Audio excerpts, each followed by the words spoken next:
Recuerden que el siguiente segmento, uno de nuestros panelistas intervendrá en inglés. Las personas que requieran el servicio de traducción simultánea pueden solicitar sus equipos al ingresar al salón con un documento de identidad, por favor, en pleno orden y silencio. Vamos a dar paso entonces al segmento Transición Energética, más allá de un cambio en la matriz de generación. Invitamos y damos una especial bienvenida a los panelistas que nos acompañan hoy, algunos de manera virtual, algunos de manera presencial. Damos bienvenida al doctor Mauricio Cárdenas, director MPA in Global Leadership and Professor of Professional Practice, quien también está con nosotros de manera virtual. Doctor, buenos días, bienvenido. El doctor Cárdenas es PhD en Economía de la Universidad de California en Berkeley, economista, magíster en Economía de la Universidad de los Andes.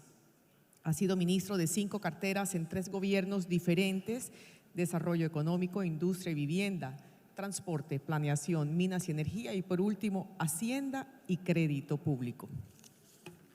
Damos también una especial bienvenida al doctor Steve Proust, Professor, Co-Founder, Energy Institute of the CULVEN, Brussels, quien nos acompaña también de manera virtual. El profesor titular en la CULVEN en Lovania, Bélgica, enseña economía medioambiental, economía energética y economía del transporte a economistas e ingenieros. Bienvenido. También invitamos, por favor nos acompañen presencialmente, al doctor Daniel Muñoz Álvarez, gerente de innovación de GEB. El doctor Muñoz es investigador, ingeniero eléctrico, consultor y modelador de mercados de energía, con más de 14 años de experiencia combinada en investigación académica e industrial en la industria de la energía eléctrica. Damos paso también al doctor Camilo Montes Rodríguez, profesor asociado de la Universidad del Norte. El doctor Montes es geólogo de la Universidad Nacional de Bogotá, magíster y doctor de la Universidad de Tennessee y posgrado en geología del Instituto Francés del Petróleo.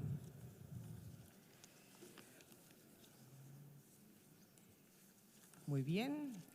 Damos también una especial bienvenida a la doctora Adriana Marcucci, Senior Scientist and Project Manager de Energy Science Center de Earth Zurich.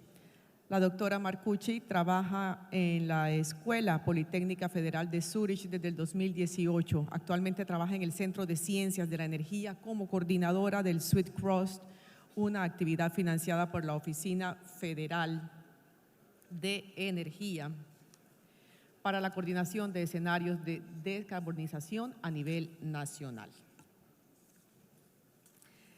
Muy bien, y nos acompaña de una manera especial la doctora Ángela Cadena, profesora asociada del Departamento de Ingeniería Eléctrica y Electrónica de la Universidad de los Andes. Es doctora en Ciencias Económicas y Sociales de la Universidad de Ginebra, Suiza. Cuenta con más de 30 años de experiencia profesional y académica dedicada al tema de política energética y análisis regulatorio, modelación de economía energética y medio ambiente y evaluación de acciones de mitigación del cambio climático. Bienvenidos sean todos, bienvenidos quienes nos acompañan de manera virtual. Doctora, adelante. Muchas gracias por la invitación, a ustedes por estar acá. Vamos a hacer un panel que lo ha titulado la organización y me parece bien, el tema de transición energética más allá de la matriz de generación eléctrica. Entonces ya se hizo la presentación, yo le voy a dar la palabra al profesor Mauricio Cárdenas, que nos va a presentar el reto global que tenemos para la transición energética, si lo puedo decir, en una agenda de descarbonización o en una agenda verde, como él plantea al final las tareas que debemos hacer. Y como me decía, para identificar acciones más allá de la retórica que nos ha mantenido discutiendo si hacer o no hacer, que podemos ir avanzando en algo que creo que vamos, como lo va a mostrar aquí el doctor Daniel Muñoz, algo colgados, y las posibilidades que tenemos y que se han venido desarrollando en la Universidad del Norte y que Adriana Marcucci también nos va a hacer una reflexión sobre lo que cree que se puede hacer en Colombia desde su perspectiva del nuevo trabajo. Gracias, profesor Mauricio Cárdenas, y le damos la palabra. Gracias, Ángela. Bueno, muy complacido de estar en este panel. Voy a tratar de aprovechar mis próximos 10 minutos para dejar algunos elementos que puedan ayudar en la conversación. Entonces, si me ayudan las personas que están en el máster a presentar las diapositivas, se los agradeceré.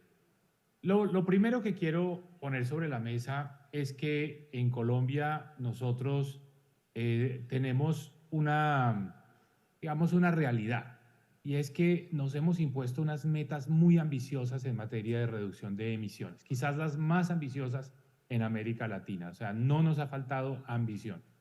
Al mismo tiempo, otra realidad, otro hecho, es que somos un país muy expuesto a los efectos del cambio climático. Este es un lugar común, se menciona con mucha frecuencia y es algo sobre lo cual, digamos, hay conciencia, pero es muy importante mostrar las cifras para que realmente se entienda la dimensión del nivel de exposición que tenemos al cambio climático. Al mismo tiempo, otra de nuestras realidades, somos un país que es muy dependiente económicamente de los combustibles fósiles, no solo por el lado de nuestras exportaciones, los ingresos fiscales que generan los combustibles fósiles, la participación en el Producto Interno Bruto, es decir, no somos un país, digamos, en ese sentido, que pueda prescindir fácilmente de los combustibles fósiles. Y tal vez el último hecho importante, hecho estilizado importante, es que pues dentro de nuestras emisiones, y esto lo sabe prácticamente cualquier persona que ha estudiado el tema de emisiones, en Colombia la deforestación, el uso del suelo, el cambio del uso del suelo, digamos, es el principal sector en generación de emisiones. Y esto lo menciono porque la reducción de emisiones asociadas a este sector, a la deforestación, es muy compleja. No es un problema tecnológico, no es un problema tan, digamos, tan intratable como encontrar la tecnología adecuada para resolverlo, pero es un problema muy difícil desde el punto de vista político y desde el punto de vista económico. Los factores que generan la deforestación son esencialmente económicos y políticos, no técnicos. Entonces, cuando estamos en un panel para hablar de la financiación de la transición, es pertinente hacerse 4 preguntas. La primera es, bueno, ¿de qué estamos hablando? ¿Cuánto cuesta esto, no? ¿Cuáles son los componentes? Y sobre todo, ¿cuándo hay que hacer esta reducción de emisiones y cómo lo vamos a hacer? Es decir, esas son las preguntas más relevantes. Entonces, pasemos a la diapositiva que muestra el nivel de ambición de Colombia, simplemente para tener idea de cómo, digamos, de cuál es este nivel de ambición que tenemos nosotros. Y lo primero que hay que decir es que si uno mira la escala de la derecha, que es donde están los países a partir de Colombia, estamos hablando de países que en muchos casos ni siquiera se están proponiendo reducir las emisiones de aquí al año 2030. Un país como Bolivia, por ejemplo, no tiene una meta de reducción de emisiones. Un país como Perú piensa que sus emisiones más bien van a aumentar en términos absolutos.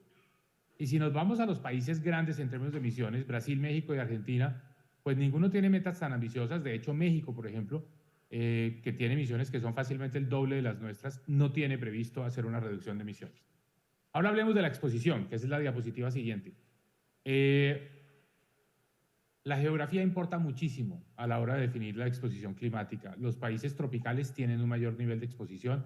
Aquí estoy usando datos de un paper que acabamos de publicar, donde juntamos toda la información que existe sobre exposición. Esto es un tema más de riesgos físicos, es decir, no habla de capacidades de adaptación, es simplemente qué tan expuestos estamos. Y Colombia aparece en este, digamos, índice compuesto de exposición como uno de los países que tiene más problemas en ese sentido. Pero no es solo estar expuesto, es también estar poco preparado. La diapositiva siguiente habla precisamente de eso, de la baja capacidad de adaptación. Aquí en capacidad de adaptación ya entran factores más de carácter institucional, de carácter fiscal, Y pues como se ve, el dato de Colombia es un dato donde primero tenemos alta exposición, cosa que ya habíamos visto en la diapositiva anterior, pero tenemos una relativamente baja capacidad de adaptación. Es decir, estamos dentro de los países latinoamericanos, que son los que están en puntos azules, estamos, digamos que un poco por debajo de la media en capacidad de adaptación. Alta exposición, baja capacidad de adaptación. Y por último, ¿esto qué significa en términos prácticos? Que tenemos más exposición a riesgos físicos. Es decir, el cambio climático puede tener en un país como Colombia, y esto es tomado del último documento del Banco Mundial sobre la transición en Colombia, más riesgos, uno de los cuales son las inundaciones o las sequías, y por lo tanto exposiciones a nuestra actual matriz energética, porque con nuestra dependencia en el agua, pues evidentemente quedamos expuestos a estos cambios y a esta variabilidad en el clima. Muy bien, pero además de todo esto, nosotros tenemos unos riesgos de transición, es decir, las cosas que pueden pasar entre movernos del punto A, donde estamos hoy en día, al punto B. Por ejemplo, el 2030 con la meta de reducción de emisiones del 51%, o el 2050 con la meta de llegar a emisiones cero netas. Es decir, la transición de un punto al otro implica también riesgos. Tenemos riesgos porque vamos a perder los ingresos asociados a la producción de combustibles fósiles. O podemos tener el riesgo del retiro anticipado de alguna infraestructura en la que hemos invertido y que debería poder utilizarse por más años, que tengamos que dejarla de utilizar antes de que esté plenamente amortizada. Es el ejemplo de las refinerías. Ese es un riesgo de transición. Tenemos otro riesgo de transición, es que tenemos agricultura mecanizada, tenemos una parte importante de nuestros ingresos asociados a esa agricultura mecanizada, y esa agricultura mecanizada y la ganadería pueden tener menos demanda en el futuro. Pensemos en el aceite de soya, por ejemplo, o pensemos en la ganadería, que la gente sustituya el consumo de carne por el consumo de otras proteínas. En fin, esto también es un riesgo de transición en una economía que tiene, digamos, una actividad agrícola importante. Incluso no tiene que ser mecanizada, podemos perder ingresos en actividades tan tradicionales como el café, que empieza a haber medidas compensatorias porque algunos países consideran que tienen que adoptar aranceles si la producción agrícola viene de zonas donde ha habido algo de deforestación. Y por último tenemos otro problema de la transición, y es que si vamos a dejar de deforestar, vamos a tener que generar unos ingresos adicionales para las comunidades que viven de esa actividad, es decir, a quienes han talado nuestros bosques para generar un sustento. Hay que buscar unos ingresos que complementen, que compensen lo que hoy en día genera la deforestación. Entonces son muchos riesgos de transición. Sigamos a los costos.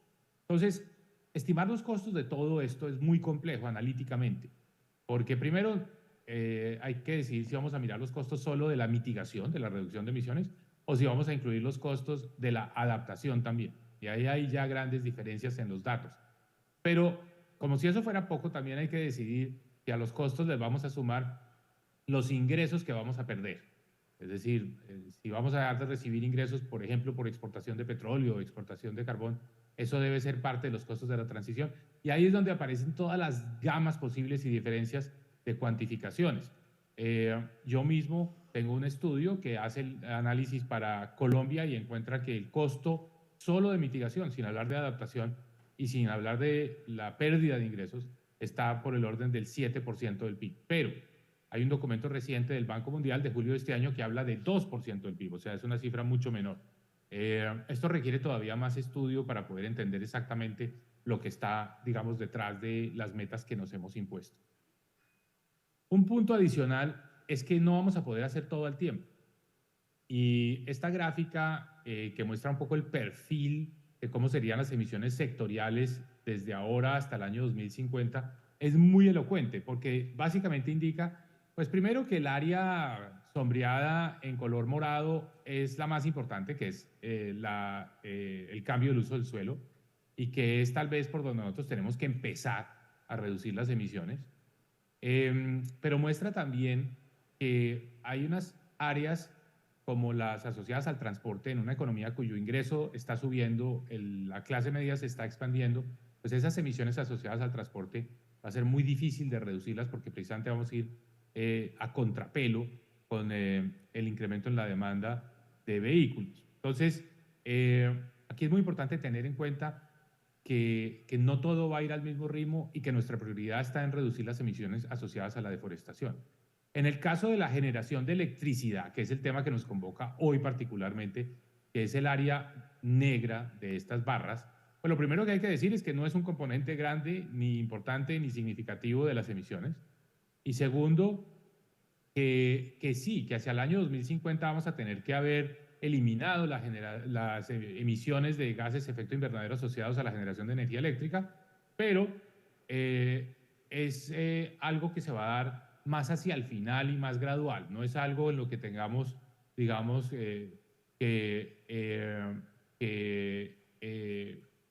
poner la absoluta prioridad desde el punto de vista general de lo que son las emisiones en Colombia en un primer momento. Lo más importante, insisto, es poder reducir esas barras moradas. De hecho, la gráfica siguiente muestra las metas en reducción de emisiones para que ustedes tengan una idea de la deforestación. Nosotros hemos en Colombia deforestado más o menos 150.000 hectáreas por año. La meta para el 2030 es bajar eso a una tercera parte. Eso en sí mismo es un gran reto, es muy complicado. Eso nos va a permitir, esto nos permitiría bajar las emisiones de gases de efecto invernadero de CO2 equivalente de 100 millones de toneladas hoy asociadas a deforestación a algo así en el año 2030 como más o menos 50 millones de toneladas de CO2. Entonces, este es el reto grande desde el punto de vista de emisiones en Colombia. Hablemos rápidamente del sector eléctrico. Y Ángela, también siéntete en libertad, por favor, de pararme cuando sea el momento. Pero en el tema del sector eléctrico quiero dar 3 mensajes. Mensaje número 1, vamos a necesitar aumentar en 5 veces nuestra capacidad de generación precisamente para poder darle sustento y soporte a la descarbonización. Eso significa más o menos inversiones entre 30 y 60.000 millones de dólares de aquí al año 2050. Es decir, de estos montos es de lo que estamos hablando en el sector eléctrico. Debemos tener un crecimiento del 18% anual en la generación de energías renovables no convencionales. Estos son datos de la UCME. Debemos, para el año 2030, que está muy cerca, tener 24 gigas adicionales de capacidad de generación renovable. Recordemos los esfuerzos que estamos haciendo para aumentar en 2 gigas la capacidad de generación solar y eólica. Habría que hacer 12 veces eso en los próximos años. Y hay que hacer unas grandes inversiones en transmisión. Ese es tal vez un punto del que tenemos que ser mucho más conscientes porque pues la electrificación de la economía y sobre todo el uso de energías renovables va a requerir ampliar la capacidad de transmisión en una proporción aún mayor, porque la intermitencia hace que sea necesario tener más proyectos y hace necesario que tengamos una mayor distribución espacial de dónde se está generando la energía y obviamente necesitamos conectar esos puntos con la demanda. Entonces, la transmisión crece en proporciones aún mayores a la generación. Pero tenemos un mango bajito que es mejorar la eficiencia energética. Eso nos permitiría ayudar a bajar en 600 millones de dólares al año el gasto. En eso tenemos todavía mucho por hacer en materia de eficiencia. Y por último, decir que Colombia tiene bien desarrollado el modelo de las subastas bilaterales de generación renovable. Es algo que hay que celebrar, pero lo que nos hemos dado cuenta en los últimos años es que eso no es suficiente. Necesario, pero no es suficiente. Para que realmente se pueda materializar el desarrollo de las energías renovables tenemos que resolver otros problemas, entre ellos un entorno regulatorio estable. Eso apunta en la dirección de la CREG, eso apunta en la dirección del licenciamiento ambiental y social. En fin, son muchos otros elementos que pueden ser absolutamente determinantes. Simplemente menciono y paso a este mapa, donde tenemos a la península de La Guajira. Colombia no es un país excepcional en radiación ni en la velocidad de los vientos en general, pero sí es excepcional en una geografía particular, que es la Guajira, porque es donde se conjugan, a diferencia de lo que pasa en el resto de América Latina, donde se conjugan tanto el poder eólico como el potencial solar. Es decir, es algo muy privilegiado que precisamente nos puede ayudar a resolver problemas de intermitencia y que si uno mira el gráfico siguiente que compara, digamos, la capacidad eólica y la capacidad solar y convierte a La Guajira en un país, digamos, lo compara con otros países, La Guajira tiene unos niveles muy competitivos, tanto en potencial eólico como solar. Esto lo menciono porque creo que es importante ser conscientes de que el futuro está en muy buena parte asociado a que podamos resolver los problemas de La Guajira, que son más políticos y sociales que de cualquier otra índole. Desde el punto de vista técnico tenemos las condiciones más propicias posibles. Y termino simplemente diciendo que hay mucho interés en... Esto no lo vamos a poder hacer solos, ni creo que tampoco sea realista pensar que alguien nos va a dar la plata, o sea, que nos la van a regalar. Nosotros nunca hemos hecho nada importante en Colombia a punta de recursos regalados. Todo lo hemos tenido que hacer con nuestro propio esfuerzo. Pero aquí se está hablando de una posible alianza que es un gana-gana con la Unión Europea. La Unión Europea en muchos aspectos puede hacer parte de esta transición en Colombia. Por ejemplo, la Unión Europea puede contribuir muchísimo a la electrificación del transporte. Nosotros tenemos plantas de ensamble de vehículos de combustión interna de capital europeo. Podemos transformarlas en plantas para poder producir vehículos eléctricos. Tenemos la enorme fortuna de contar con un sistema de transporte masivo en la ciudad de Bogotá que utiliza buses eléctricos. Necesitamos ampliar esa capacidad de poder producir esos buses eléctricos. También en Medellín, por supuesto, tenemos buses eléctricos. Entonces, en el transporte hay muchas posibilidades de conjugarnos con lo que se ha llamado por parte de la Unión Europea el Global Gateway. Y no entro en los detalles, pero pasa lo mismo con la producción de hidrógeno verde. Y por supuesto también, si logramos materializar los hallazgos en materia de gas natural, podemos en el futuro convertirnos en un exportador de gas natural licuado, pero esto está un poco más lejos de nuestras posibilidades reales en este momento. Esto aplica más para otros países de América Latina. Y en el caso de las energías renovables, hay muchas sinergias posibles con la Unión Europea, porque la Unión Europea quiere convertirse en un productor importante de equipos, cosa que no lo es hoy en día, y donde China tiene digamos, un papel dominante. Pero nosotros necesitamos los equipos. Los equipos pueden venir financiados por la Banca Europea de Desarrollo y esto le ayudaría también a la región a tener acceso pues a buenas tecnologías y a poder transformar esa energía en productos con una baja huella de carbono. Termino con la última diapositiva. Para pasar de la ambición a la realidad, hay varias etapas. Una de ellas es tener una taxonomía verde. La taxonomía verde, esencialmente, ustedes deben haber oído hablar, de ese concepto. Es una metodología para que el sistema financiero, sobre todo, evalúe los riesgos asociados al cambio climático, pero sobre todo genere condiciones más favorables, preferenciales para la financiación de los proyectos verdes. El gobierno colombiano tiene que pasar rápidamente a hacer lo que ya se está haciendo en Europa, se está empezando a hacer en Estados Unidos, que es un presupuesto verde. Es decir, el presupuesto general de la nación, además de tener la columna de las cifras en pesos, debe tener otra columna donde se dice cada rubro, por ejemplo, el presupuesto de inversión, qué significa en términos de emisiones de gases de efecto invernadero, que podamos medir desde el presupuesto el impacto ambiental.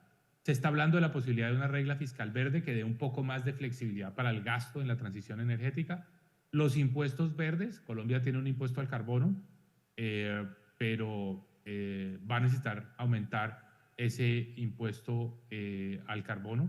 Y sobre todo algunas empresas no deben esperar a que el gobierno adopte impuestos verdes más altos o impuesto al carbono más alto, deben empezar a adoptar unos impuestos sombra, es decir, unos impuestos que internamente utilizan las empresas para hacer las evaluaciones de sus proyectos de inversión suponiendo que las emisiones tienen un determinado costo, así ese costo no se haya establecido en un impuesto y no esté definido en una ley, es algo que se hace, digamos, de manera interna en las empresas, pero que con esto ya se empiezan a tomar buenas decisiones de inversión. Necesitamos una política industrial verde, que es una política que es compleja, en la línea de lo que ha hecho Europa, en la línea de lo que está haciendo Estados Unidos con el Inflation Reduction Act, pero es básicamente generar los incentivos fiscales para investigación y desarrollo, para la adopción de nuevas tecnologías, para sustituir, para la eficiencia, digamos, mejorar la eficiencia en el consumo de energía eléctrica, en fin. Esto requiere una política industrial. De manera que esos son los campos y las áreas donde tenemos que trabajar. Ahí pararía, Ángela, pero no haberme pasado mucho el tiempo que se me había asignado. Muchas gracias por la invitación. Gracias a usted por su presentación. Yo quiero rescatar 3 temas, pues además el último de qué deberíamos hacer en el marco de una agenda verde. 3 temas. Uno, pues el esfuerzo que hay que hacer para reducir la deforestación, que siempre desde estos sectores lo señalamos como la prioridad. Tampoco es sencillo, es un problema complejo. Es un problema además de técnico y económico político, o sea, hay que abordarlo, por supuesto. Lo segundo que usted ha mencionado es la importancia del sector transporte y de la electrificación del transporte y de mirar cómo se hace una reconversión de la capacidad que tiene Colombia en esos temas. Y el tercer tema que se le da una importancia diferente en distintos documentos, que es el tema de la incorporación de recursos renovables en la matriz de generación, creo que es objeto de este congreso en general y pues ya lo han ido tratando. Entonces yo quisiera ahora darle la palabra al profesor Steph Prost, que es un especialista en temas de transporte. Él nos va a hablar de los retos de electrificación del transporte. Steph es un gran conocedor de este campo, de instrumentos económicos para lograr un transporte más eficiente, y ha venido incorporando el tema del presupuesto de gases de efecto invernadero, las restricciones de gases de efecto invernadero en su análisis. Steph, it's a great pleasure to have you with us. Thank you very much for accepting the invitation. Thank you. Can everybody hear me? Angela?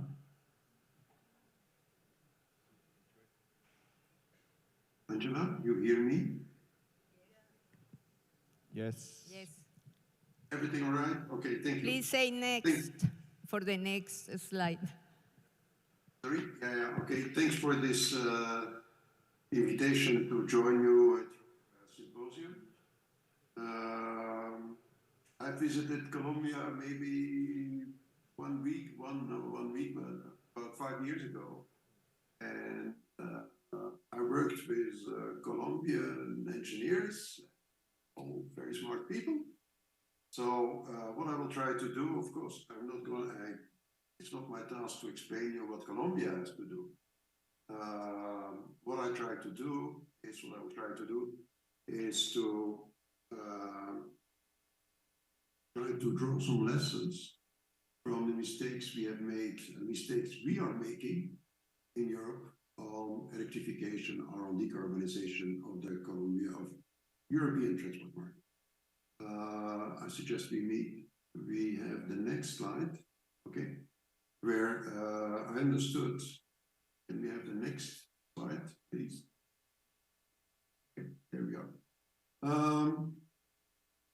So Colombia is pretty ambitious for 2030, 2050. And of course, road transport is an important user of hydrocarbons and of carbon emissions. And if we want to, we'll discuss actually road transportation, road freight, and also discuss to some extent long distance transportation, because I understood that also whenever you want to travel long distances, you actually take the plane, and because the rail supply is very limited. If you want to decarbonize road transportation, certainly road passenger transport a lot of people think immediately about model change, away from car use to rail, cable car, electric bus, and don't forget the bike. And so this means actually penetration of electric cars, electric buses. I'll come back to each of these elements. Decarbonizing road freight transportation. I think it's an important element on which we have to be very careful. I think in the Colombian ambition, I read about increasing the role of freight rail from 7% to 20% in 2030 and 42% in 2050. I will be rather critical on that. I'll explain that in a minute. Penetration of electric trucks, all very well, but that's also not easy. And the long distance passenger transportation is indeed also an important element. Now let's move to the next slide, please. Okay. Of course, Colombia is very courageous. You have to be aware that it's costly. It's not so people say it's for free, it will be cheaper. No, it's not true. It will be costly. But I think the side benefits in terms of health in agglomerations are important. And they should be emphasized certainly in whenever you make a cost-benefit analysis. I will discuss transport in urban agglomerations, where in the EU, actually, to a surprise, let's say if we look back 5 years ago, the e-bike is actually really a success. And it's some kind of surprise when we discuss e-bike. It are bikes that go at 25 kilometers per hour up to 45 kilometers per hour. Okay, even more, but that's not legal anymore. Electric car is very strongly promoted in Europe, but I have some reservations. I'll come back to that in a moment. And we have small electric trucks. On interregional freight transport, modal shift is very strongly subsidized in most of the countries, and I'm not sure whether it makes a lot of sense. As regards electric trucks, we think it will take another 10, 20 years, but people tend to forget electric motorways, and electric motorways, I will present them to some extent as a substitute for developing electric rail. Okay, next slide, please.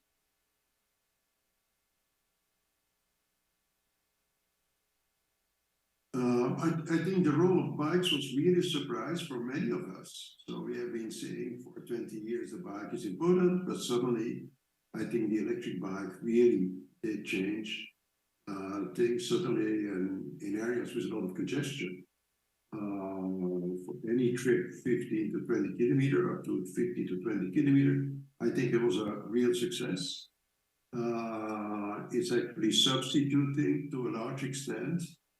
To some extent, it's not necessarily substituting cars, but also substituting public transport that has problems of capacity and of service. The bikes, we should consider bikes as something with which you can actually transport children. You can rent a bike for shopping, for transporting goods. Is something that was really new in Europe. And I'm sure in Colombia, it will also become important. What are the success factors? Low cost. Okay, it's a low cost. You can have a bike. What does it mean, low cost? You can have an electric bike for $1,500, which is in the end cheap in Europe and probably also rather cheap in Colombia. But have an idea about what's the cost of biking.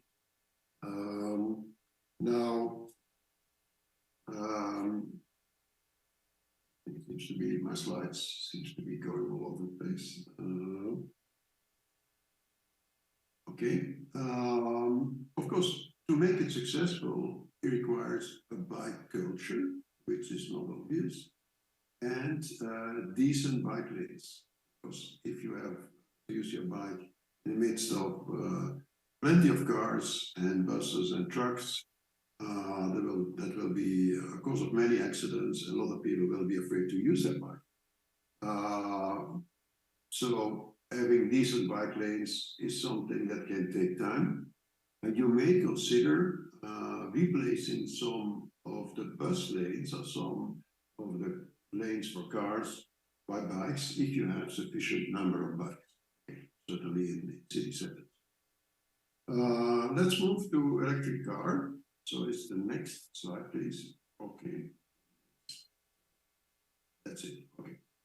Now in Europe, we are foreseeing that actually from 2035 onwards, people will only be able to buy electric cars. How does this happen? So it's this is actually imposed on car manufacturers.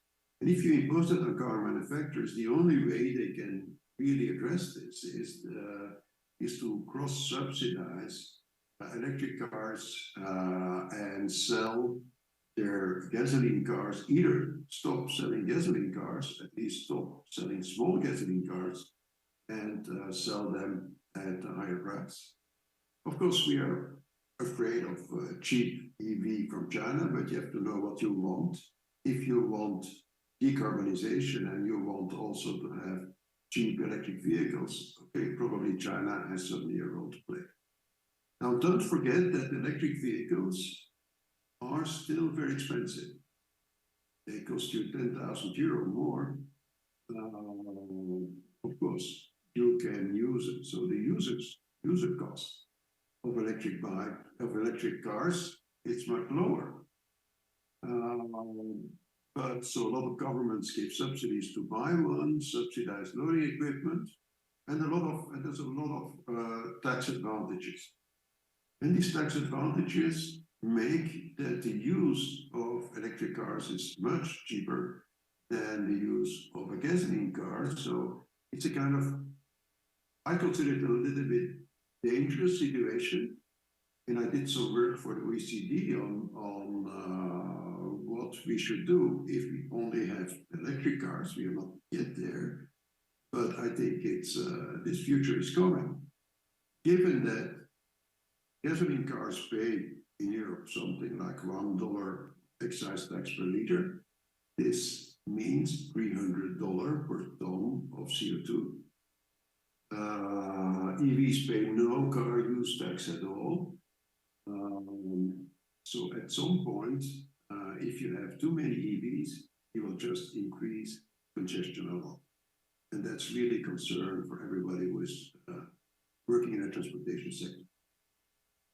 A final point I think that needs to be stressed, and it's coming back to one of the elements I heard from one of the previous speakers, is that the batteries of electric cars are an important, what we call, complement of renewable electricity. We count, this is the idea of vehicle to grid, that the battery of electric cars are used as backup to help solve fluctuations in the renewable electricity supply. Certainly in a country that's, let's say, in part of Europe, we don't have that much hydro. And if, let's say, a large part of electricity supply comes from renewable sources, we really need this vehicle to grid. For instance, in the case of Belgium, we are counting in 10 years' time, we are counting that something like 40% of the vehicle stock would be able to supply about half of the maximum power demand for a couple of hours. And we need that because we will have times where actually there will not be enough renewable energy. You cannot, if you have to build renewable energy so that you can always satisfy all possible demand, that will be very costly. So these electric cars are an important component of, let's say, of the penetration of renewable energy in a country, certainly in a country without too much hydro. Can I have the next slide, please? Okay, I saw this plan to shift a lot of international freight transportation to rail. Now, we have been discussing this since probably 30 years, that we always think that we have too many trucks on the road, so too many trucks on the road.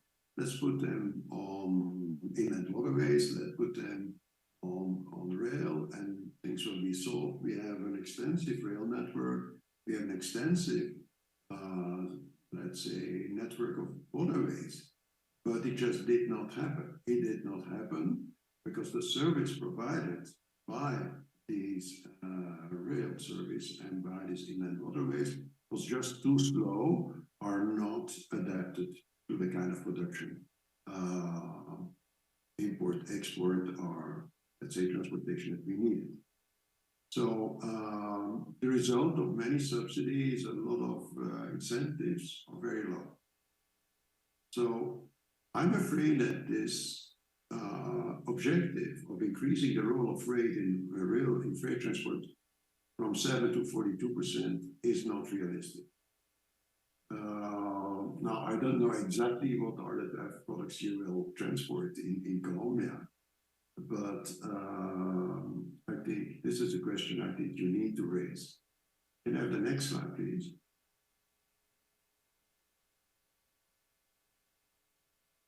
Now, of course, then we will have to rely much more on electric trucks. Small electric trucks in agglomerations, perfect. Health benefits, they will be available in 5 to 10 years. They will be probably cheaper than regular small trucks or interregional trucks. So the trucks that in Europe make distances of 1,000 kilometers, hundreds of kilometers, and you also need them in Colombia. Certainly, if you do not have a rail network that is adapted, it's not feasible to have rail network.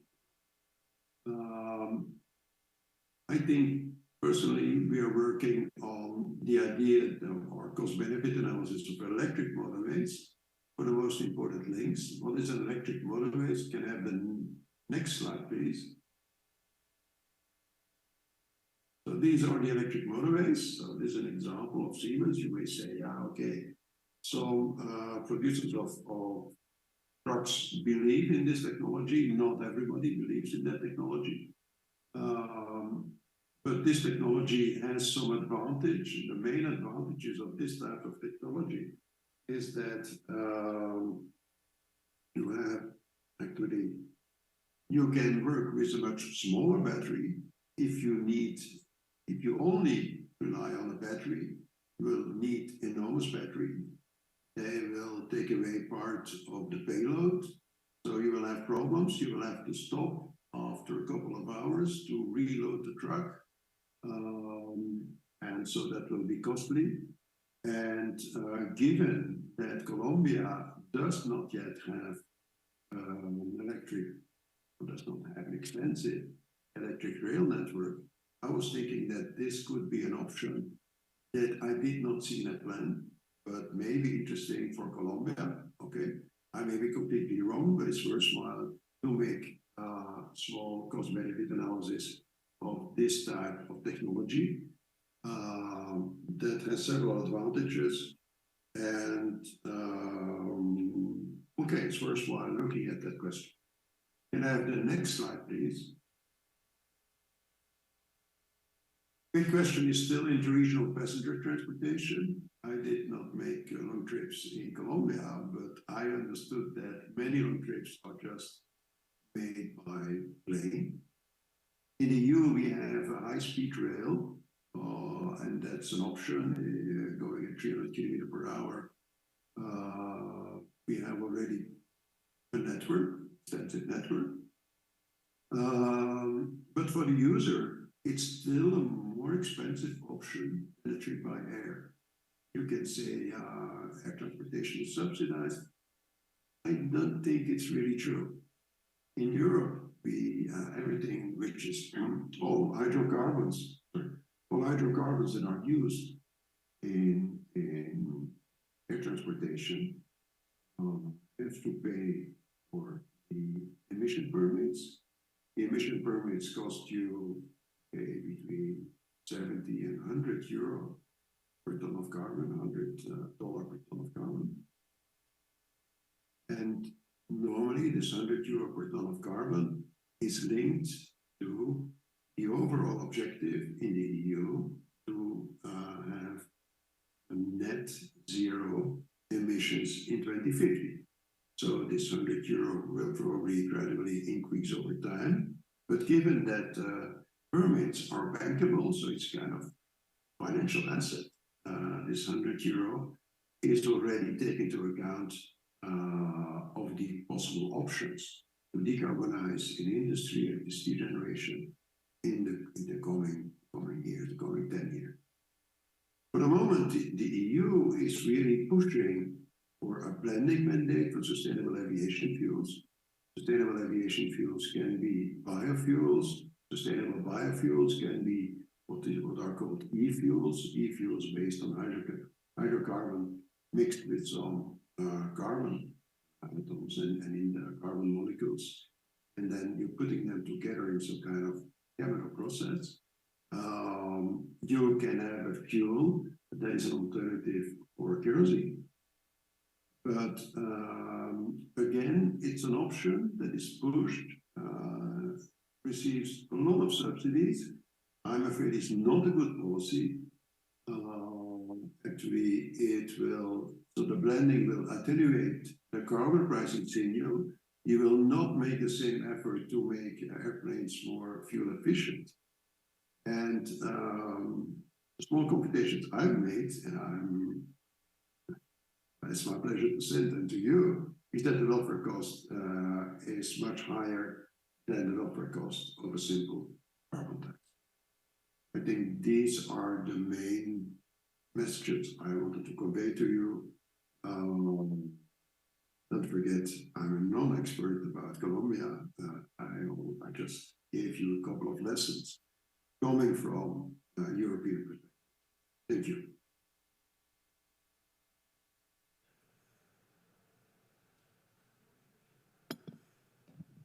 Thank you, Steph. Steph Prost, nos ha pasado el profesor Prost, ha analizado los retos de electrificar el transporte en Colombia y electrificarlo en los diferentes modos de uso que tenemos, que tampoco entonces es una tarea nada fácil y menos en la situación que tenemos de infraestructura nuestra. Pero es uno de los retos que para la industria eléctrica es importante. Entonces, para comenzar a analizar qué se puede hacer para preparar el sector para responder a esa electrificación de la sociedad y del transporte, que es el segundo gran rubro o el segundo gran sector donde deberíamos dedicarnos a trabajar para tener una menor intensidad de carbono. Entonces, el doctor Daniel Muñoz, gerente de innovación, como ya dijeron, del Grupo de Energía de Bogotá, nos va a hablar de las posibilidades de los recursos energéticos distribuidos y las tareas que tenemos pendientes para poder avanzar en esta dirección. Gracias, Daniel, por estar acá con nosotros. Listo. Muchas gracias, Ángela, por la invitación y a todos por estar aquí presentes. Entonces, yo quiero como traer un mensaje principal y es, como decía Ángela, voy a hablar de recursos energéticos distribuidos porque creo que es un caballo de batalla que no hemos explotado lo suficiente en Colombia, justamente para lograr los objetivos de descarbonización tan ambiciosos que ya hemos visto tenemos y que creo que hay consenso de que Colombia se ha puesto unas metas muy agresivas en ese sentido. Y para contextualizar por qué creo que no hemos trabajado lo suficiente en el marco regulatorio necesario para que los recursos energéticos distribuidos en Colombia sean adoptados masivamente. Tengo dos slides como para ponernos en contexto. Entonces, primero, que son una realidad globalmente los recursos energéticos distribuidos. Esta es una gráfica de un reporte que salió en 2022, entonces tiene datos hasta 2021 de 11 países en Latinoamérica y esa es la curva exponencial de crecimiento de capacidad instalada de recursos energéticos distribuidos. Están los países más relevantes, más grandes, incluidos Brasil, México, Chile, también está Colombia, pero son 11, no son todos, pero son la mayoría más materiales. Y solo para un dato, de 2010 a 2021, ese crecimiento interanual ha sido de 120%.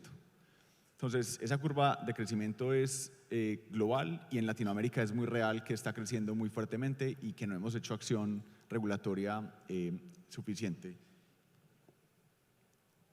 Y el otro dato que quería mostrar, que específicamente habla de cómo en Colombia estamos muy atrás comparado con la región. Esta gráfica nos muestra la evolución de la penetración de generación distribuida por país en términos de número de vatios instalados por usuario.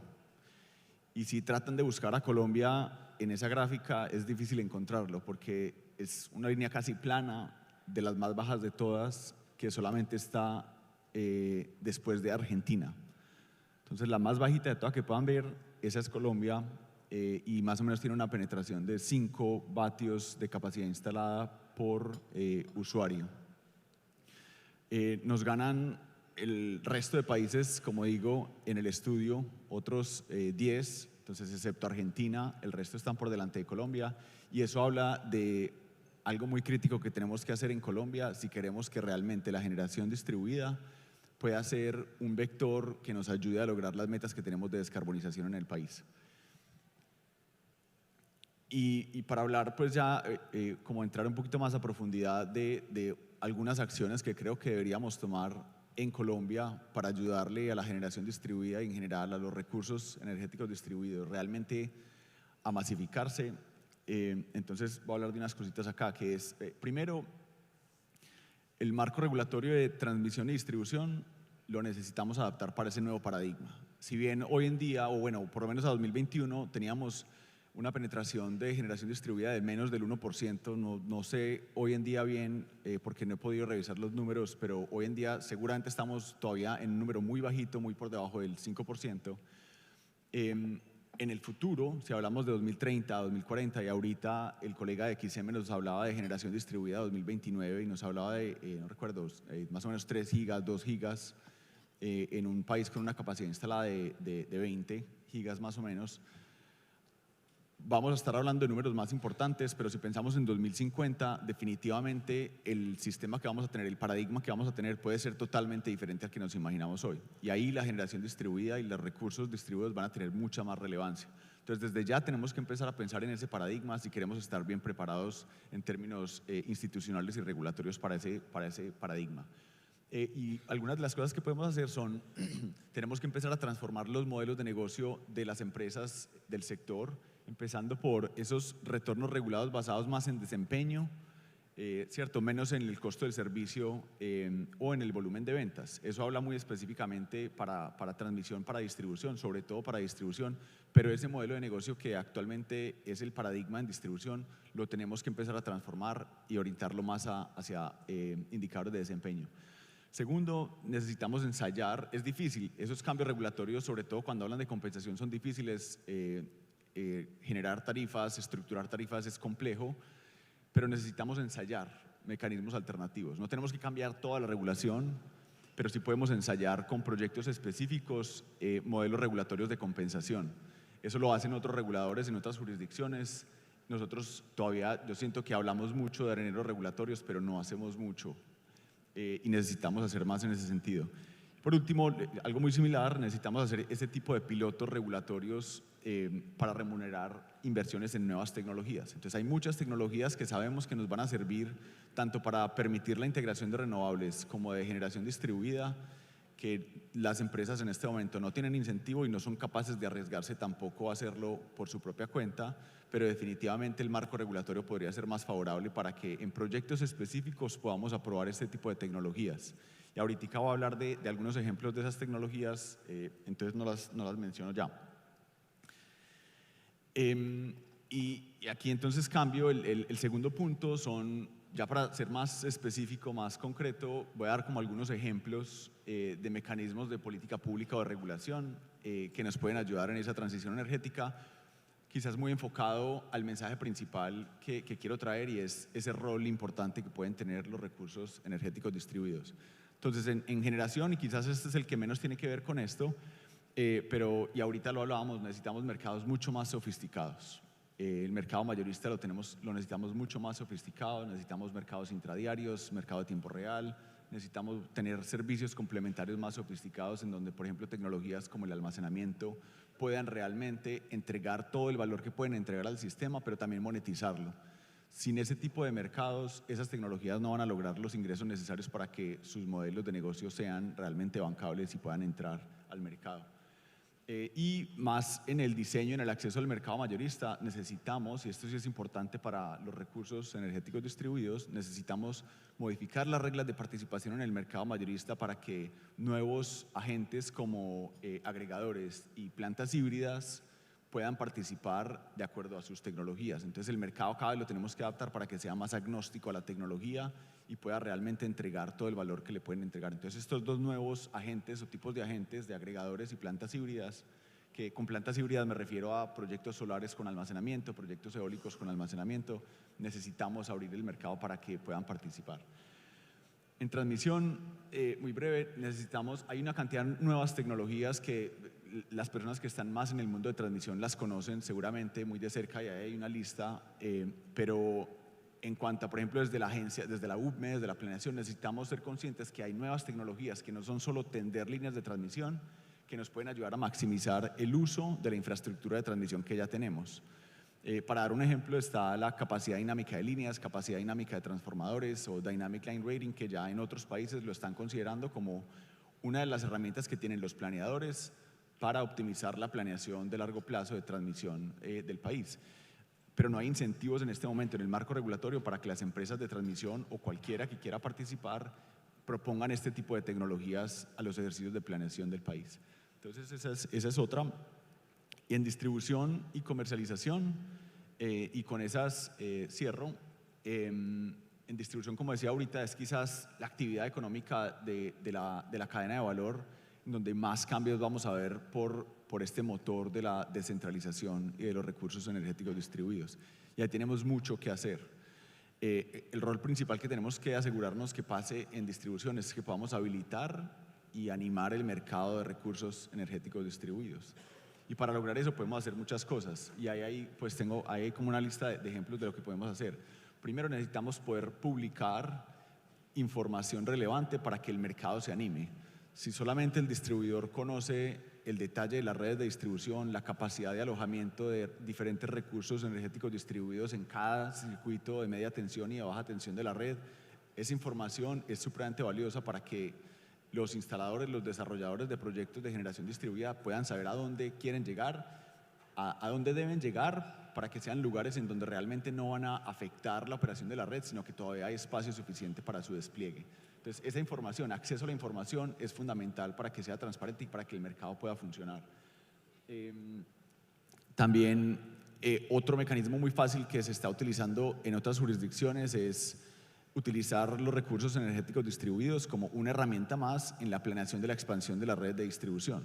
Entonces, cuando yo necesite reforzar la red de distribución, tengo que saber que el despliegue de recursos energéticos distribuidos funcionalmente puede lograr lo mismo que aumentar el tamaño de un transformador, aumentar la capacidad de un transformador. Entonces, tengo que incorporar más herramientas al ejercicio de planeación de la expansión de la distribución. Y ya entro para cerrar a la modernización de las tarifas y lo junto con comercialización para no extenderme mucho, pero tenemos que hacer un trabajo muy fuerte en la modernización de las tarifas, sobre todo para los usuarios regulados que tenemos en Colombia. Tanto el componente de distribución como el componente de la energía y de comercialización lo tenemos que modernizar. Y cierro diciendo que es importante reformarlo, sobre todo para aquellos usuarios que van a tener recursos energéticos distribuidos. Necesitamos a través de la tarifa dar incentivos correctos, buenas señales de precio para ese despliegue y permitir el acceso a tarifas dinámicas o que varíen en el tiempo a esos usuarios regulados. Y creo que con eso cierro para no extenderme más, Ángela.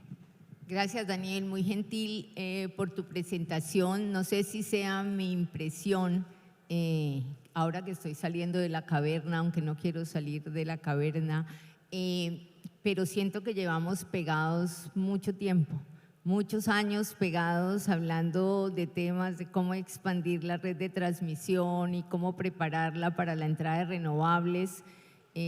Mucho tiempo pensando en la entrada de renovables, anticipándola e incluso pues de alguna manera estando satisfechos porque los precios de las subastas salieron muy competitivos, pero teníamos unos grandes retos en los procesos de licenciamiento ambiental y social muy nuestros que hemos debido ir ensayando. Muchos años pensando en cómo modernizar la red de distribución y cómo transformarla para que los consumidores, los usuarios puedan tomar mejores decisiones, y seguimos pegados con esto y nos preguntábamos ahorita qué se requiere para volver a dar una mayor dinamismo al sector eléctrico como lo había venido trayendo. Pues no es fácil, y cómo salir de tantos documentos, estudios y discusiones y no empecemos a chulear como que cumplimos al 200% porque hicimos muchos talleres con la industria, con el sector, tratando de ver cómo modernizamos esto. Adriana Marcucci nos va a dar su visión. Ella estudió, como lo dijeron, en el ETH en Zurich, y ella, además de los temas de generación distribuida, quiere añadir otros temas a la transición, que es el tema de los biocombustibles como complemento, no solo para el sector transporte, sino como combustibles de complemento para bajar la intensidad de carbono. Yo creo que hay que avanzar mirando que el reto que tenemos no es masificar la entrada de renovables. Con el perdón de Mauricio, del doctor Mauricio Cárdenas, a mí eso que tenemos que multiplicar por 5 la capacidad de generación me pone un poco nerviosa, porque claro, en el papel da, pero yo creo que podemos cumplir las metas de reducción de emisiones o las metas y metas razonables, ojalá, de reducción de emisiones, y no necesariamente ni la capacidad va a poder ser esta, y lo podemos hacer también combinando un portafolio mejor de tecnologías que bajen la intensidad de carbono de los servicios energéticos. Ahora, eso es un cambio que claro, y no nos podemos negar a hacerlo, y seguramente la demanda por servicios de energía útil va a bajar. Entonces ahí tenemos una cantidad de preguntas. El tema de la biomasa es muy importante para darle firmeza al sistema dentro de intensidades de carbono bajas, a lo cual se va a referir Adriana. Y finalmente un tema que es donde trabaja Daniel y que creo que igual seguimos pegados o creo que retrasados, que es como la inversión en conocimiento. Yo de verdad cuando oigo, y otra vez lo repito, que las tecnologías van a bajar y que vamos a llegar cuando estén muy competitivas, yo no sé si en el largo plazo ser free riders en todos los sentidos es muy positivo realmente, y creo que en ciencia y tecnología no estamos no estamos pegados, sino estamos realmente echando algo para atrás, y máxime cuando uno oye que el propósito de desarrollo y uno de los propósitos del cambio es que el conocimiento esté en la base de ese cambio, pues se hace uno esas preguntas si estamos cumpliendo esos retos. Adriana, muchas gracias por estar con nosotros. Se quedó 3 semanas disfrutando de Colombia. Espero que la hayas pasado muy bien. Muchas gracias, Ángela, por la invitación. Bueno, sí, yo llevo bastantes años trabajando en el ETH en Suiza, y voy a tratar de traer algunos de los ingredientes en los que trabajamos allá a lo que estamos discutiendo hoy. Y no sé si esto es mi computador o el computador de la organización, entonces voy a cambiar un poquito la dinámica en la que nosotros estamos sentados aquí y hablamos, y ustedes están sentados allá y miran el teléfono, a hacerlo un poco más activo. Entonces, si cada uno de ustedes saca su teléfono, que lo tiene enfrente, estoy seguro, escanea y responde a esa pregunta que les estoy haciendo ahí, para que tengamos un poquito de discusión más dinámica. Espero que funcione, si no, lo intentaremos otra vez. ¿Funciona? Ok. Voy a darles un minuto para que lo piensen, pero quiero que piensen en prioridades más allá de muchos renovables, más allá de muchos carros eléctricos. ¿Qué necesitamos y qué podemos hacer para descarbonizar el sistema energético colombiano? Y los resultados se los voy a mostrar al final, de modo tal que me pongan atención por los próximos 10 minutos. Ok. Siguiente diapositiva. Ángela lo acaba de decir, la electrificación, los carros eléctricos, los renovables, muchos paneles solares, son dos ingredientes muy importantes para el futuro energético, pero no son los únicos. Las comunidades energéticas, la autogeneración, necesitan otros ingredientes, y desde mi experiencia en Suiza voy a traer 3 cosas que yo considero son importantes, y al final les voy a mostrar que son algunas de las varias opciones que hay. Ángela lo mencionó. Primero es los biocombustibles, la biomasa. Suiza, ustedes saben, es un país pequeñito, y entonces todos los sectores quieren la poquita leña que hay, porque la leña nos permite hacer emisiones negativas si lo combinamos con secuestro de carbono, y entonces todas la quieren. La generación eléctrica, la generación de calor para el invierno, la generación de calor industrial, y entonces una de las cosas en las que hemos trabajado es cómo usar todas las fuentes de biomasa. 2, la firmeza. Los renovables vienen acompañados de todas las fluctuaciones y todas las incertidumbres, y los paneles, el sol, pues por la noche no está, y entonces necesitamos alternativas que nos brinden firmeza en el sistema eléctrico. Y 3, y porque llevo 15 años trabajando en investigación, la investigación y como factor importante para soportar y para apoyar la transición energética. Los suizos a un cierto punto, hace unos 10 años, dijeron, ok, todo es nuevo, tenemos que cambiar el mercado, tenemos que cambiar la regulación, y no sabemos muy bien hacia dónde irnos, entonces apoyémonos en la investigación de modo tal que no nos equivoquemos tanto. Y entonces para hablar sobre estos 3 temas, y ya al final les cuento qué dijeron ustedes. Siguiente diapositiva, por favor. No, es que es mi computador. No, sí, estoy segura que no. Ok, es mi computador, pero sí funciona. Ok, entonces, ¿qué hemos hecho en Suiza? Y voy a comparar con lo que pienso que se puede hacer en Colombia. Primero es, ok, miremos cuánto tenemos de los diferentes tipos de biomasa, y la biomasa no es solamente la leña. La biomasa además incluye estiércol, y las vacas, si uno piensa en Suiza, generalmente piensa o en chocolate o en vacas. Entonces las vacas seguirán produciendo estiércol, y pues es parte del potencial. Los lodos depuradores después de las plantas de tratamiento de aguas, y una parte que está añadida ahí son las basuras. Las basuras como posible combustible para la producción ya sea de calor o de electricidad. Y entonces lo que hicimos fue un proyecto interesante, fue coger todas las bolsas de basura, bueno, no todas, las bolsas de basura de algunas casas, y mirar qué es lo que bota la gente dentro de la basura. Entonces, hay plásticos, hay basura verde, que no debería, pero bueno, y después determinamos el potencial energético de la diferente basura, y tratamos de proyectarlo hacia el futuro, pensando en que idealmente la gente va a reciclar más y la gente no va a botar las botellas de vidrio ahí, pero pasa.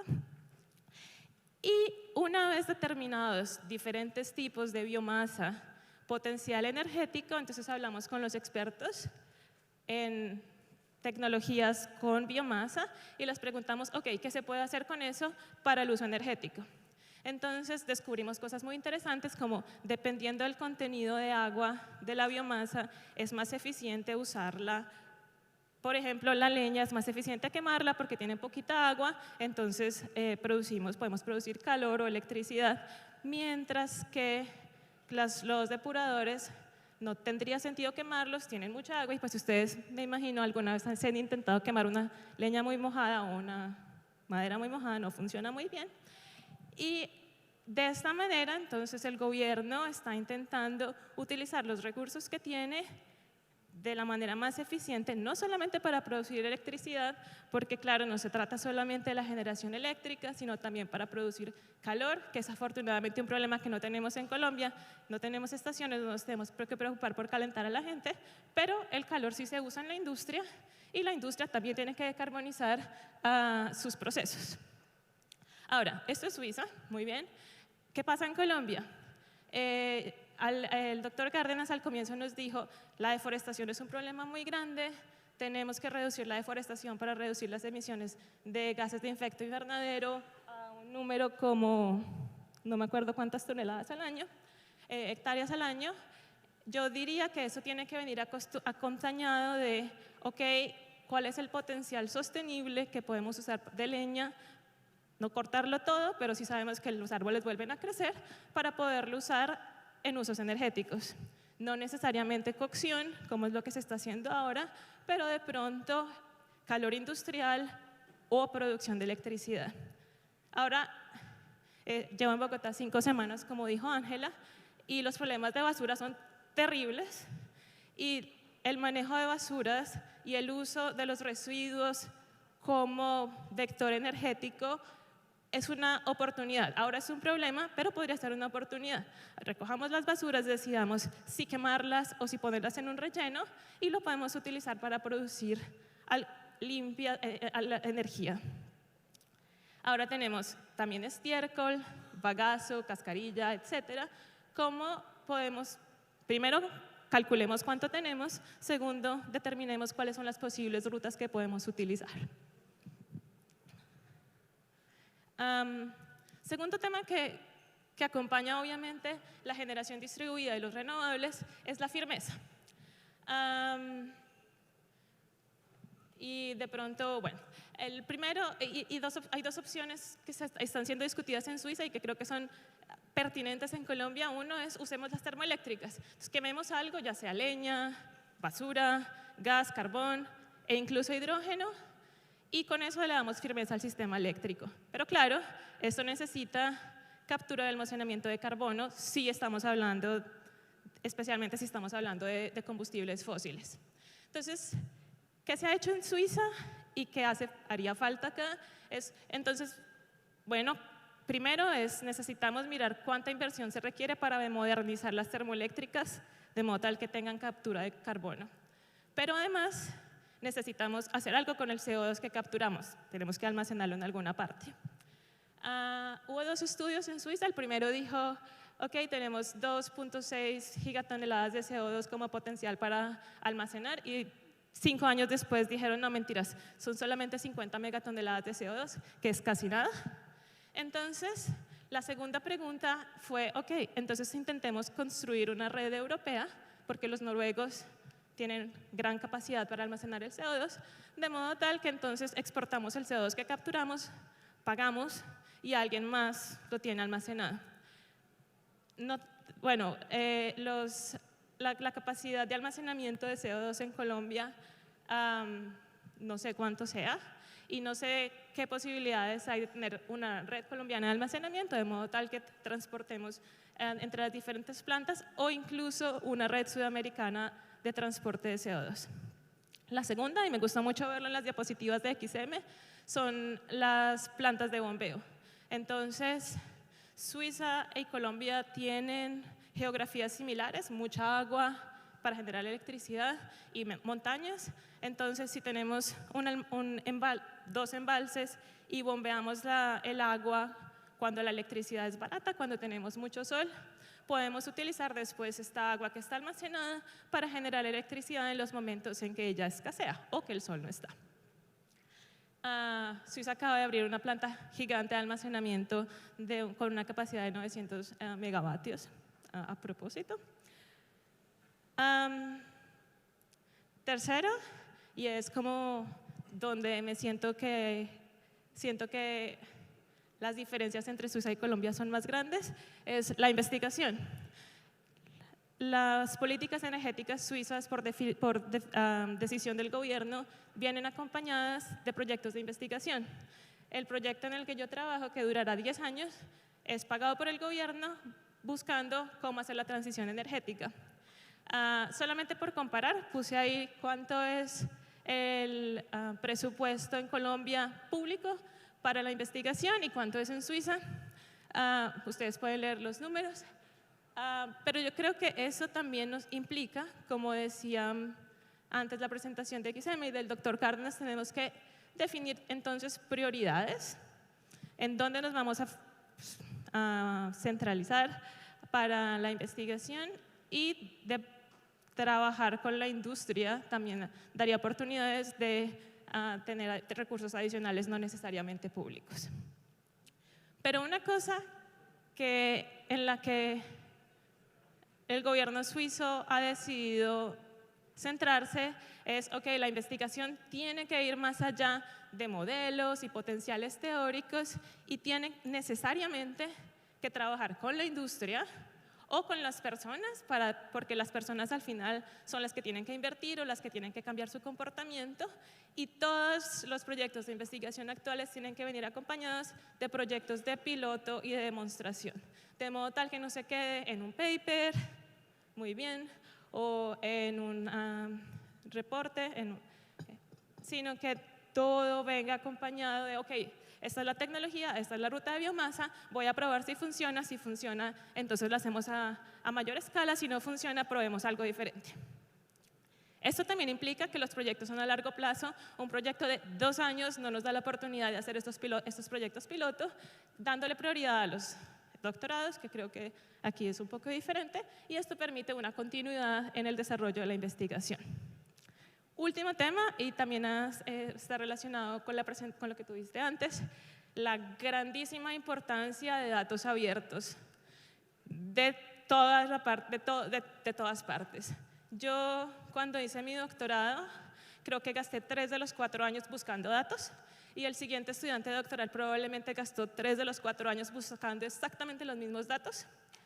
Y aquí todos producimos estudios, XM tiene estudios, la UPME tiene estudios, todos tienen estudios, pero desafortunadamente, exactamente como pasa en Suiza, todo es un PDF, en donde si uno necesita sacar los datos tiene que tener un estudiante de maestría o alguien ahí copiando 1.25.4, mientras que la filosofía y la política de datos abiertos nos permitiría una mayor eficiencia en el desarrollo de todos estos estudios, y al final nos ayudaría a lograr la gran meta de decarbonizar y de digitalizar el sistema.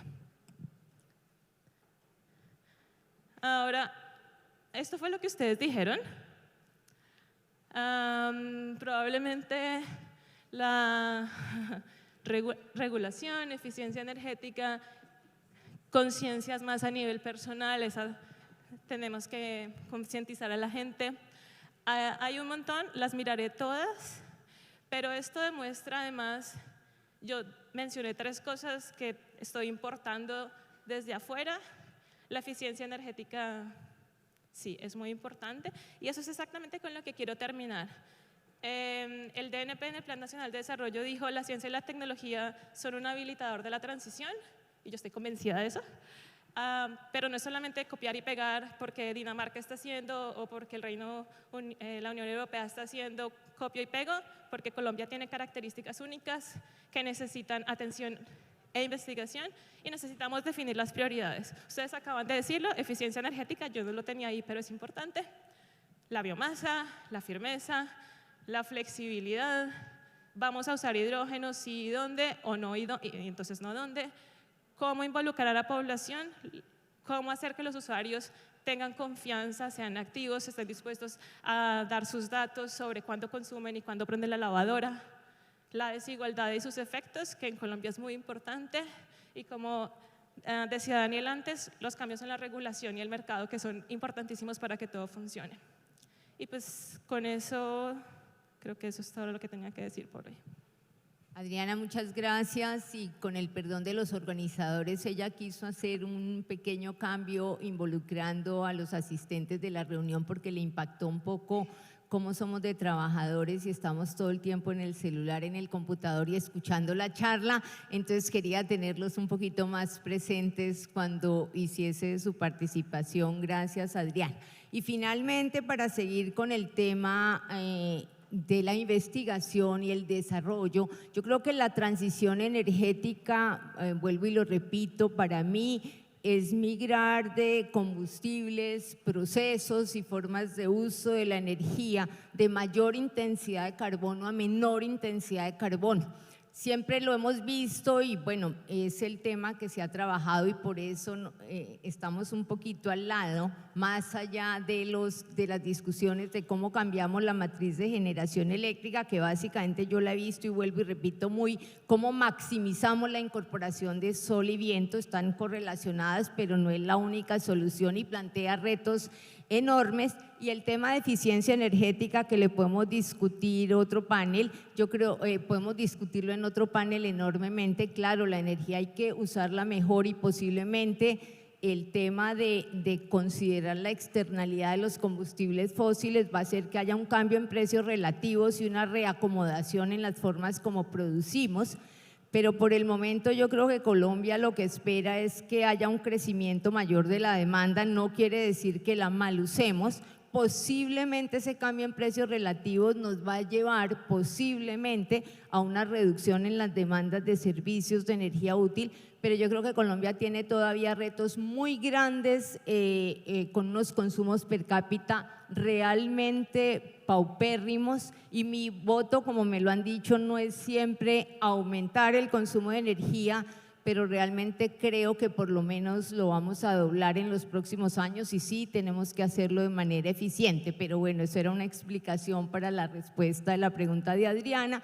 Entonces, para cerrar el panel, le vamos a dar la palabra al profesor Camilo Montes, un geólogo aquí entre los ingenieros eléctricos en su mayoría y posiblemente como economistas. Camilo ha venido trabajando ciertos temas de captura de carbono. Creo que Ecopetrol iba a estar aquí, lo quiero advertir porque lo pregunté a David Riaño, pues Ecopetrol ha empezado a trabajar ese tema, no tiene resultados tremendamente optimistas, pero hay que seguir siendo optimistas y seguir tratando, sobre todo que el carbón y Colombia depende de los combustibles fósiles todavía en sus ingresos, como lo dijo el ahora profesor Mauricio Cárdenas. Entonces le cedo la palabra a Camilo. Muchas gracias por estar aquí. Repito, es profesor de la Universidad del Norte. Contenido local. Muchas gracias, Ángela. Y esta presentación muy cortica es para hacerle, entre otras cosas, eco a las palabras de Mauricio Cárdenas. Colombia es un país muy expuesto a los efectos del cambio climático y también a los efectos de la transición. Esta foto aquí que están viendo, esa es la carrera 53, a 2 cuadras aquí. Si uno sale del hotel, si salen por la mañana a trotar, salgan hacia el norte y se van hasta la carrera 53, hay un run point ahí. La foto de arriba era como se veía hace un par de meses, unos 3 meses por ahí. Muy bonita, era curva y al lado tenía una zona con un bosque seco muy bonito. Decidieron hacer un parque para todos. Y ahora pues quedó así como está en la foto de abajo, y lo importante ahí es que eso que ven ahí son dunas de arena. Barranquilla se llama La Arenosa, o le dicen La Arenosa porque es una duna, es un campo de dunas de, como ven ahí, 10, 15 metros de altura. Es decir, Barranquilla en algún momento en el pasado geológico, no hace mucho, no sabemos bien eso cuándo fue un desierto. El norte de los Andes, Colombia, pudo haber sido un desierto no hace mucho tiempo. Entonces, cuando estaban presentando hace unos minutos las predicciones de la composición de la generación, cuando veo ese hidro que hoy es como casi el 80% y que en unos años está programado que baje más o menos como al 38, 40, si me acuerdo bien de las gráficas, pues en un escenario de cambio climático que tenga sequía, pues ese 38, 40 o 80% se vuelve cero. Entonces, Colombia es un país muy expuesto a eso. Entonces, los geólogos, pues estudiamos el clima del planeta, entre otras cosas, y ahí tengo el Plioceno. El Plioceno fue hace más o menos 3-5 millones de años. El Plioceno era más caliente, más o menos 4 grados centígrados más caliente que hoy en día, que es más o menos dentro del rango de lo que se espera se caliente el clima del planeta en los siguientes 50 o 100 años, más o menos. Entonces, el Plioceno es muy buen análogo para saber qué es lo que va a pasar, y entre otras, pues en Colombia. Entonces, ahí está, pues es la gráfica de arriba, ustedes la conocen mucho mejor que yo, la generación por fuente.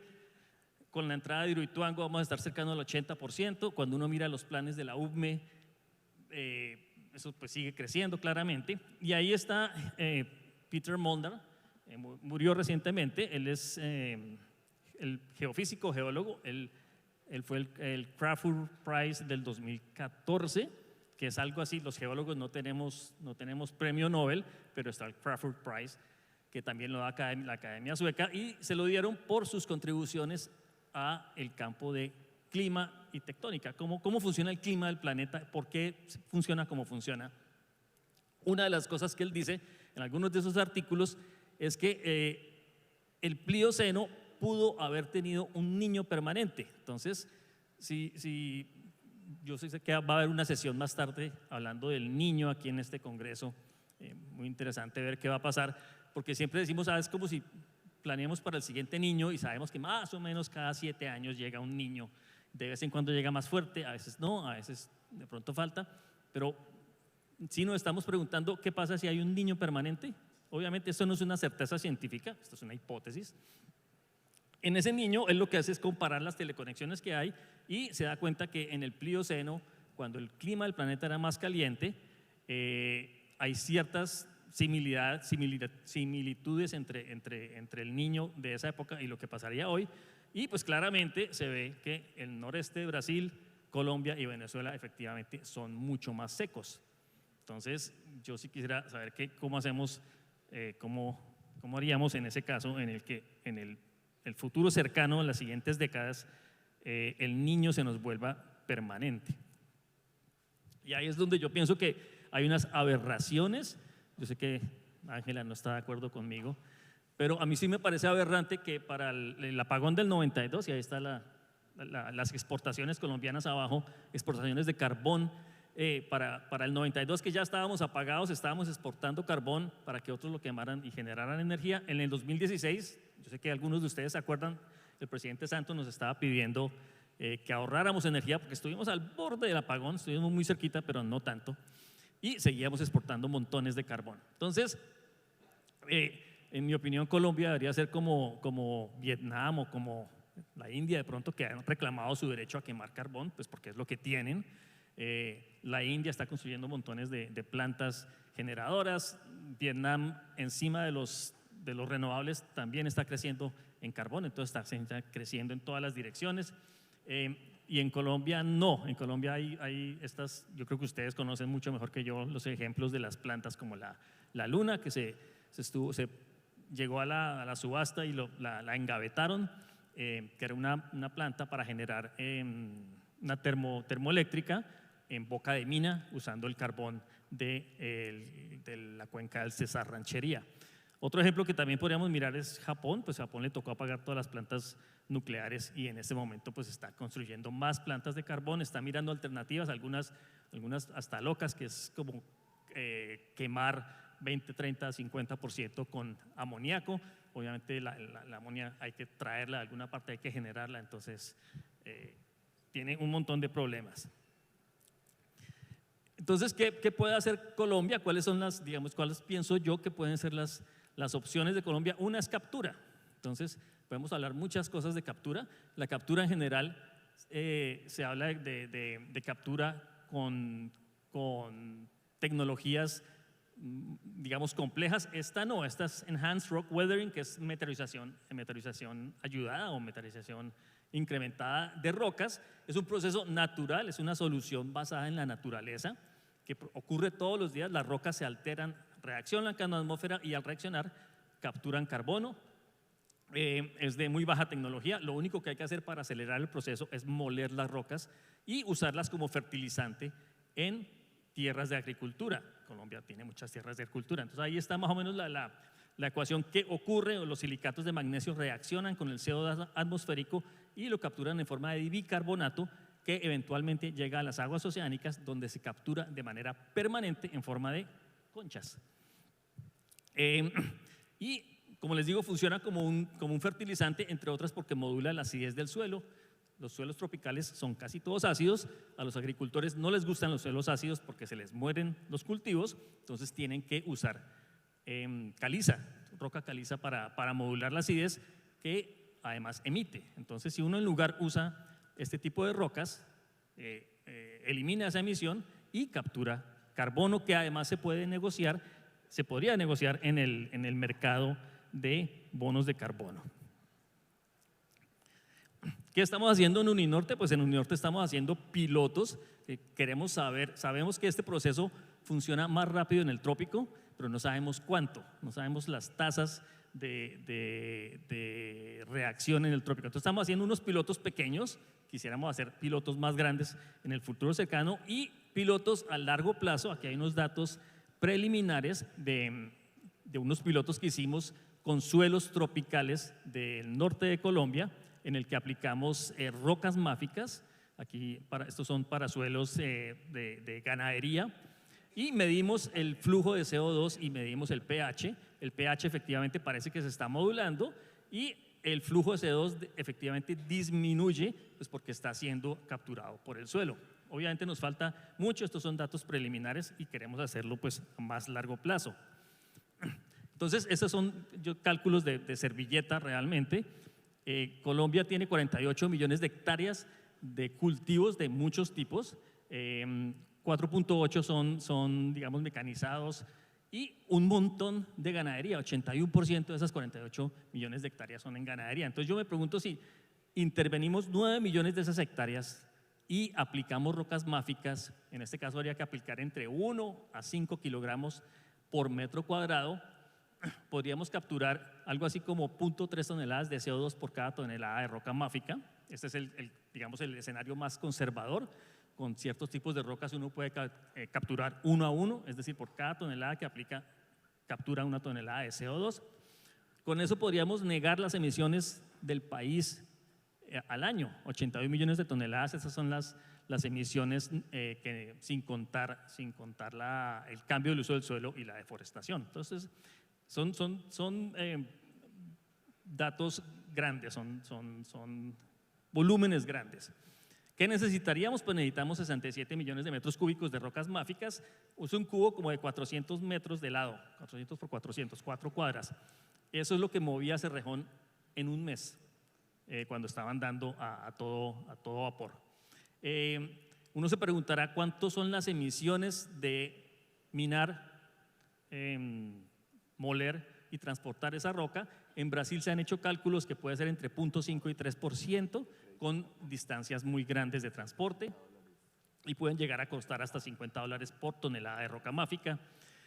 Eso podría llegar a dar beneficios para los agricultores, que podrían llegar directamente al agricultor, de hasta $140 por hectárea, si el crédito está más o menos a 180. Hace poco salió un reporte de Bloomberg diciendo que el mercado en el futuro de estos créditos es muy variable, es muy volátil, entre $250 y $40. Entonces, digamos, ahí hay una gran incertidumbre. Y pues casualmente esta foto la tomé cerca a la Jagua de Ibirico, que es donde acabo de cerrar una de estas minas de carbón, por el proceso precisamente que estamos viviendo de cambio de matrices energéticas. Bueno, y eso era todo lo que tenía para contarles. Camilo, muchas gracias al doctor Mauricio Cárdenas, al profesor Steph Prost y a ustedes los tres aquí que están conmigo muy gentiles. Simplemente quiero cerrar con dos frases. La transición energética es de cada país y nosotros tenemos que construirla. Y hay una frase que me encontré que la había olvidado, de Alejo Carpentier, que la encontré en un libro que estoy leyendo también muy bueno, que dice: todo futuro es fabuloso. Y yo realmente creo eso, y tenemos que construir nuestro futuro para afrontar estos retos. Muchas gracias a todos.